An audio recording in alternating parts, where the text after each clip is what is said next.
The date of Solomon's death is 930 BCE. Some scholars say 931. 2 Kings chapter 11 verse 42 says this, because we need to know. We need to see all this at hand, because it all goes together. And just these few verses can actually be overlooked. It says in 1 Kings chapter 11 verse 42, in the time that Solomon reigned in Jerusalem over all Israel was 40 years. So Solomon reigned for 40 years. He died 930 BCE. Let's calculate this, family. 40 years he reigned. 930 BCE is when he died. 1 Kings chapter 6 verse 1 reads on this wise. And it came to pass in the 480th year after the children of Israel came out of the land of Egypt, in the 4th year of King Solomon's reign over Israel, in the month of Zeph, which is the 2nd month, that he began to build the house of Yahweh. He died 930 BCE. He reigned 40 years. This verse says that he started to build the temple during the 4th year of his reign. So if he died 930 BCE and he reigned for 40 years, the only thing you got to do is calculate it and find out the process of building the temple would have been 966 BCE. This is when Solomon started to build the temple. Because remember, Solomon reigned for 40 years. Now it says that during the 4th year of his reign, when he was building the temple, that this started 480 years after the Exodus took place. So if you take 966 BCE plus the 480 years after the Exodus, that's 1446 BCE, 1447. That's when you find all the archaeological evidence of the Exodus. See, the reason why Dr. Ben and all those, Dr. John Henry Clark, Jacob Correttas, Ray Higgins, Tony Smalls, I can go on and on, Leonard Jeffries, the reason why they missed where Israel was in captivity at is because of the fake Egyptian chronology chart that was created by the French, which is all 500 years. So from that, they're looking 1224 to 1290 BCE. They show you this on AME, man. They show you this on the History Channel where it reenact the Exodus and show the archaeological facts when the Exodus really occurred, and the information that has been portrayed through conventional Egyptian chronology is off. It's off. So the scriptures tell us when the Exodus occurred. When you look in 1446 to 1447 BCE, that's when you find all the archaeology. Now, look at this. I don't know what these cats is talking about. In 930 BCE, 10 of the 12 tribes of Israel under the leadership of Jeroboam revolted against Rehoboam, who was David's grandson and Solomon's son. Rehoboam's political strength was based in the tribes of Judah and Benjamin. Now, that's consistent of the southern kingdom. Judah is the so-called African Americans. Here it is right here.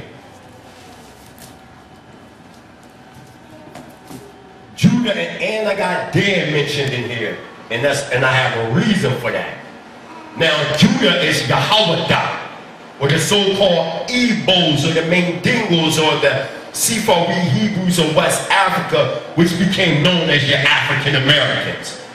That is the tribe of Judah. Benjamin, down the bottom, is the Platars, the Fulanti of Nigeria, West Africa, which became known as your Jamaicans or your West Indians. They are Benjamin. Levi, High Law, y'all, is the so-called Ashantis of Ghana, which became known as your Haitians. And Simeon or Samoan or the Yorubas, the Dominicans, that became known basically as Judah, Yahweh, the southern kingdom. We know this for a fact. We're going to get into that archaeological fact in a second. I think he's showing, he's recording the 12 tribes, how we got them situated. See that? We're going to show that Afar Bayam, or Ephraim is the so-called Boricuas, Taínos, the Arawaks, the Puerto Ricans. We know that Dan is the so-called Moors, Black Irish, Black British, the Black Gypsies. We're going to get into that. Asher is the so-called Incas from Colombia to, how you pronounce that word? Uruguay? Yeah, Uruguay. Uruguay. Gad, the North American Indians. We're going to get into this. So, let's get back on focus. It speaks here about, thus the original kingdoms of Israel were divided into two camps. See, we got to understand history. You had the northern kingdom, which became known as Afar Bayam, Ephraim, or Yasha'ara, Israel. The so-called Puerto Ricans started to rule as kings of the northern kingdom. The southern kingdom kept on the traditions of their fathers coming from out of the tribe of Judah. It goes on to say, the Cinctures formed a new kingdom in 925 BCE, whose capital was Samaria. You can find this in the book of Isaiah, the 7th chapter, when Isaiah goes to King Ahaz, the king of Judah. Because why? Because the northern kingdom was making alliance with the king of Syria, wasn't it? This is what all this is talking about. Whose capital was Samaria. Because remember, the northern kingdom's capital was Samaria. The capital of Judah was Jerusalem. Right or wrong, Ben Yam? This is historical fact. See, this is how you know we the people of the book. The Most High wouldn't even give us the power to even come out here to do this. It would have been destroyed us as a people. Look at the garments we got on. The ribbon of blue going around the garment with the fringes. You see what I'm saying? We wouldn't be able to emulate the prophets, our ancestors. We wouldn't even have the power, the voice to even approach the Most High on this level. How dare we say we're not the people of the book? These are the most powerfulest people in the world. This is why everybody wants to be Israel except Israel. We the only people.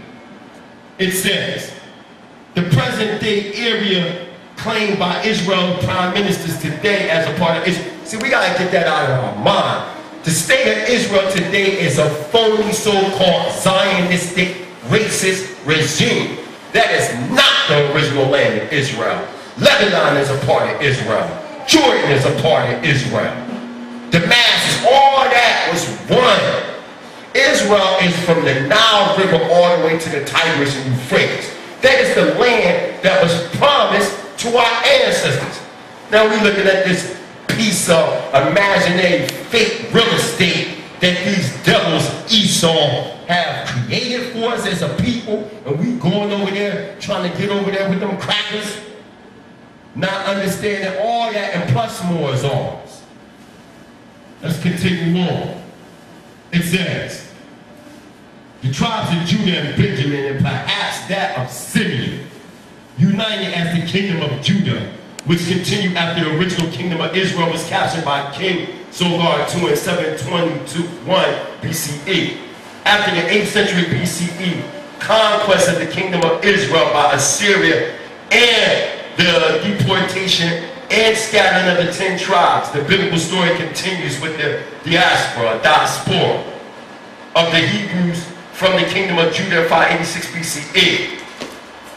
Right? Then it says, Jacob's original 12 tribes were now scattered from their birthplace under domination at various times of the Babylonian